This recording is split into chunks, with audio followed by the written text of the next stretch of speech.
मेरा नाम अंजलि राणा। मैं नूरपुर से मोटिवेटर रजिस्ट्रेशन असिस्टेंट। मैं आज यहाँ पे अपने लेबर डिपार्टमेंट के बारे में हिमाचल प्रदेश भवन एवं अन्य सनिर्माण कामगार कल्याण बोर्ड की जो स्कीमें चलाई गई हैं, जो मज़दूरों के लिए यहाँ पे बेनिफिट्स प्रोवाइड करवाते हैं, हम उसके लिए बताने जा रही हूँ। सबसे पहले तो मैं बताना चाहती हूँ कि जो यहाँ पे लोकल मज़दूर हैं, जो प्राइवेट इलेक्ट्रीशियन और प्लम्बर, जो भी जितने भी मज़दूर हैं जो यहाँ पे काम करते हैं, लोकल अपने बेस पे काम करते हैं, जो या सरकारी ठेकेदार के अंडर काम कर रहे हैं, चाहे वो मनरेगा के तहत है, पंचायत के अंडर काम कर रहे हैं, उनकी रजिस्ट्रेशन के लिए मैं बताना चाहूँगी। उनका हमारे पास एक लेबर कार्ड बनता है यहाँ पे, जिसमें उनको 1 साल के अंदर, पिछले 1 साल के अंदर हमें 90 दिन की जो ज़रूरत होती है, उनकी 3 महीने उनका वर्क होना चाहिए, जो लेबर में काम किया होना चाहिए उनका, ठीक है।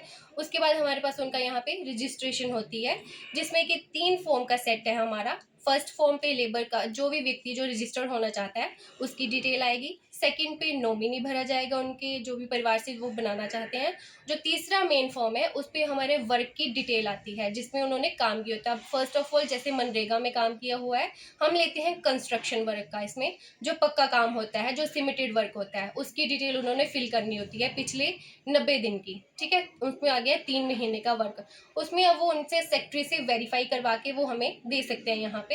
दूसरा आ जाता है प्राइवेट वर्क। अगर मजदूर खुद से काम कर रहा है तो वो जहाँ भी काम कर रहा है, जिसके भी घर में काम कर रहा है, चाहे वो मकान का काम लगा हो, चाहे वो कोई डंगा बना रहा हो, चाहे वो गौशाला बना रहा हो, तो उस मकान मालिक का नाम पता जो है उस फॉर्म में भरा जाएगा और उनके सिग्नेचर होंगे यहाँ पे। अब तीसरा आ जाता है सरकारी ठेकेदार के अंदर अगर काम कर रहा है वो। उस केस में क्या होगा, सरकारी ठेकेदार का जो नाम पता आएगा और उनका टेंडर और प्लस अटेंडेंस की रिपोर्ट हम लेते हैं उसके एज ए प्रूफ, ठीक है। और उसके बाद वो हमारे पास रजिस्टर्ड हो जाता है व्यक्ति।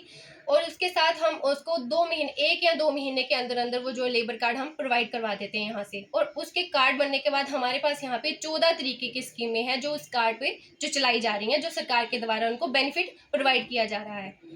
कंटिन्यू करना है, डिटेल में बताना है आपको? बताओ। अब मैं इसमें कुछ जो योजनाएं हैं, जो स्कीम्स हैं, 14 तरीके की स्कीम जो सरकार के द्वारा चलाई जा रही हैं, उसके बारे में बताऊंगी एक एक करके। जो सबसे पहली स्कीम है हमारी इसमें एजुकेशन की, जो मोस्ट ऑफ जो लेबर के व्यक्ति हैं जो लेते हैं इसमें, वो है एजुकेशन की। इसमें जो है, जो व्यक्ति रजिस्टर्ड है हमारे पास और उनका कार्ड बन जाता है, उसमें वो अपने अपने 2 बच्चों के लिए एजुकेशन का जो वो स्कीम्स यहाँ से लाभ उठा सकता है। पहली से 8वीं तक अगर उनका बच्चा क्लास में पहली से 8वीं तक एजुकेशन ले रहा है तो उसमें 8500 रुपये पर ईयर का जो सरकार ने इसमें रखा हुआ है। सेकंड, अगर 9वीं से 12वीं तक में है उनका बच्चा तो उस केस में 12,000 रुपये जो सरकार उनको देती है। अगर अपर लेवल की स्टडी है, मतलब अगर कोई बीए कर रहा है, कॉलेज गोइंग कोई बच्चा है, तो उसमें 35 से 36,000 रुपये जो सरकार इसमें देती है। अब पीएचडी लेवल तक का इसमें पैसा है, 1,20,000 तक जो है सरकार इसमें आपको प्रोवाइड करवाती है। अब सेकंड इसमें आ जाता है मातृत्व पितृत्व। अब अगर कोई मनरेगा की लेडी हमारे पास रजिस्टर्ड है और उसमें वो गर्भावस्था में अगर आ जाती है तो उस केस में 25,000 रुपया एक बेनिफिट होता है। पितृत्व जो उनकी फैसिलिटी है उसमें 6,000 प्लस 1,000 रुपया, 7,000 की जो फैसिलिटी है जो सरकार आपको प्रोवाइड करवाती है। अब नेक्स्ट हमारा आता है चिकित्सा सहायता। अगर कोई व्यक्ति अगर बीमारी से ग्रसित है या कोई मेडिकल उसका कोई कंडीशन चल रही है तो उस केस में 50,000 से 5 लाख तक का जो क्लेम जो हम सरकार आपको प्रोवाइड करवाती है। अब नेक्स्ट इसमें आता है पेंशन की सुविधा। अगर हमारे पास व्यक्ति का कार्ड बना है, लेबर उनका मजदूर का कार्ड बना है, अगर वो 60 साल की आयु जब क्रॉस करता है, अपनी कंप्लीट हो जाता है, उस केस में 1,000 रुपये प्रति माह के हिसाब से उसको पेंशन प्रोवाइड करवाती है सरकार, जो लेबर डिपार्टमेंट है, ठीक है।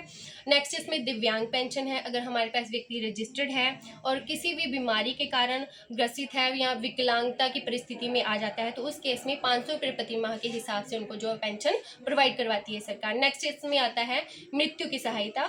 अगर व्यक्ति हमारे पास रजिस्टर्ड है, उसका कार्ड बना है, तो उस केस में अगर व्यक्ति की जो मृत्यु हो जाती है, चाहे वो वर्क करते होती है, मतलब काम की जगह पे होती है, यहाँ घर पे होती है, दोनों केस में जो सरकार है उनको पैसा प्रोवाइड करवाती है। इस केस में कैसे होगा, अगर नेचुरल डेथ है तो 2,20,000 रुपये दिए जाएंगे, अगर एक्सीडेंटल डेथ है तो 4,20,000 रुपये जो सरकार उनको प्रोवाइड करवाती है। नेक्स्ट इसमें आता है बेटी जन्म उपहार योजना।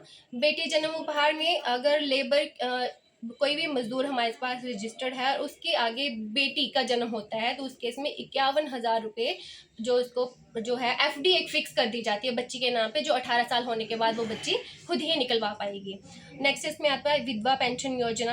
व्यक्ति हमारा, अगर कोई लेडी हमारे पास रजिस्टर्ड है और वो विधवा की स्थिति में विधवा होती है, अगर उसमें 1500 रुपये प्रति माह के हिसाब से जो उसको पेंशन लगा दी जाती है लेबर डिपार्टमेंट की तरफ से। नेक्स्ट है, जैसे मैंने आपको अभी एजुकेशन का बताया पीछे कि एजुकेशन का अलग अलग उन्होंने रखा हुआ है। उस केस में अगर कोई बच्चा हॉस्टल में रह रहा है प्लस अपनी स्टडी कर रहा है और प्लस बाहर रह रहा है, कहीं हॉस्टल में रह रहा है, तो हॉस्टल का जो खर्चा है वो भी सरकार आपको देती है 20,000 रुपये, 20,000 रुपये प्रति वर्ष के अकॉर्डिंग, ठीक है। एक साल में 20,000 रुपये आपको ये खर्चा दिया जाएगा। और लास्ट इसमें आ जाता है हमारी मुख्यमंत्री आवास योजना, इसमें आ जाती है, जिसमें अगर व्यक्ति हमारे पास लेबर रजिस्टर्ड है, जिसका कार्ड बना है और उसी के नाम पे अगर उस व्यक्ति को ग्रांट जो है वो पंचायत से मिलती है, तो उस केस में 1,50,000 रुपये जो है सरकार यहाँ पे मुख्यमंत्री आवास योजना के तहत उनको प्रोवाइड करवाती है। आपने ये जनता को जो सारा जो है जो सरकार द्वारा स्कीमें चलाई गई हैं उसके बारे में बताया, आप जनता से क्या अपील करना चाहेंगी? मैं जनता से यही अपील करना चाहूँगी कि सारी मतलब जो भी जितने भी मजदूर हैं हमारे लोकल से लेके जो भी प्राइवेट प्लम्बर, इलेक्ट्रिशियन, पेंटर, बेलदार, इसमें सारे व्यक्ति रजिस्टर्ड हो सकते हैं।